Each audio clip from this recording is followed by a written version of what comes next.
Hello, everybody. Welcome to another episode of Only Stupid Answers. My name is DJ Woldridge, and with me today, I have a very special guest, the amazing Doc Shanner. Doc, say hi to everybody.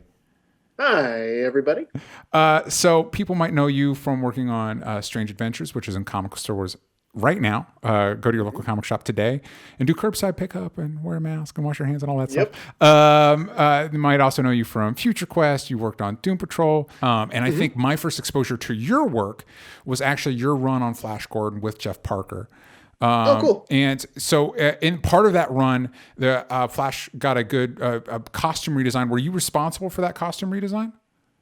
It was Jeff and I together, and I Okay. think Jeff was the one who finally nudged it toward that white. We already had the black top in place. That was and everything below the waist. Yeah. Like we knew that's not what we wanted, but we struggled forever. Like, should he have a logo of some kind, some Yeah. kind of Superman type symbol? Where we know it's Flash, and without just doing the Flash. Yep. And we tried all these different things with red and white and yellow, and Jeff was the one who finally nudged it toward that lightning, meeting in the middle and across the shoulders.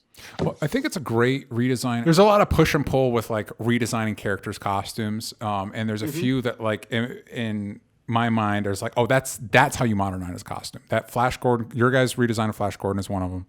John Cassaday's redesign of the X-Men costumes and specifically Wolverine's is one that Yeah. comes to mind. For you, when it comes to like a character's, because in a lot of ways a character's costume is iconic. hmm How does that work? How does coming up with a newer version of that? What is that process like? What do you think matters when it comes to redesigning a costume? I struggled at first when I first started doing comic books with designing new looks for characters because it wasn't something natural for me. But it's something that I've worked really hard on over the years, and I get really into now. But I remember Cully Hamner saying something about how making sure that if you shrink a character down to as small as it's going to be on a comic book page, sometimes as big as a penny, Yeah. the overall silhouette still needs to be recognizable as that character, whether that's in shadow or even if you're looking at breaking it down to the major colors and the major shapes, is that character still recognizably Superman or Batman, what have you?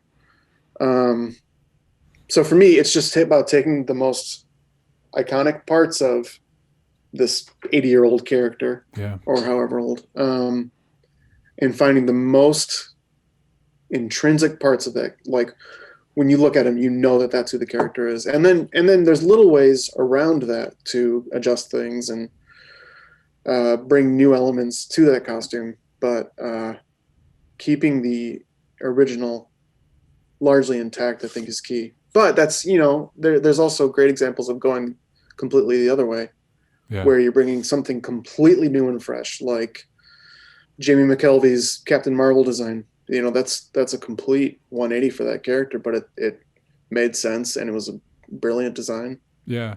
And I think what's interesting about that is it still keeps the principle in that even though it's different than what came before, the elements, kind of like what you did with the Flash hmm Gordon costume, the elements, once you sure like you can recognize those elements, the red, the blue, you know what I mean? You get it.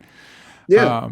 So I gotta ask when you're talking about costume redesigns, Superman, trunks or no trunks? I'm a trunks guy until somebody comes along with a better option, and no one has yet. So when you say a better option, what does that mean? A better option to as far as like the layout of the costume or what? Yeah, I don't think simply taking away the trunks works. I think you need that red in the middle to break up his costume, Yeah. and simply taking away the trunks and leaving a big blue unitard hmm basically doesn't work for me. But at the same time, I think you can look, it's easy to find on the internet. We've all struggled with what the hell to put in the middle there. Yeah. That and to my mind, so far nothing has worked better than trunks. I don't find them so sacred that I think hmm it has to be trunks forever. But for me, so far nothing works better than the trunks and the yellow belt. I've got a folder full of, like, if they ask me, do you have a design for this character? And I want to have something ready to go, I've Yeah. got a folder full of stuff like that. Hell yeah. And all the Superman stuff is garbage.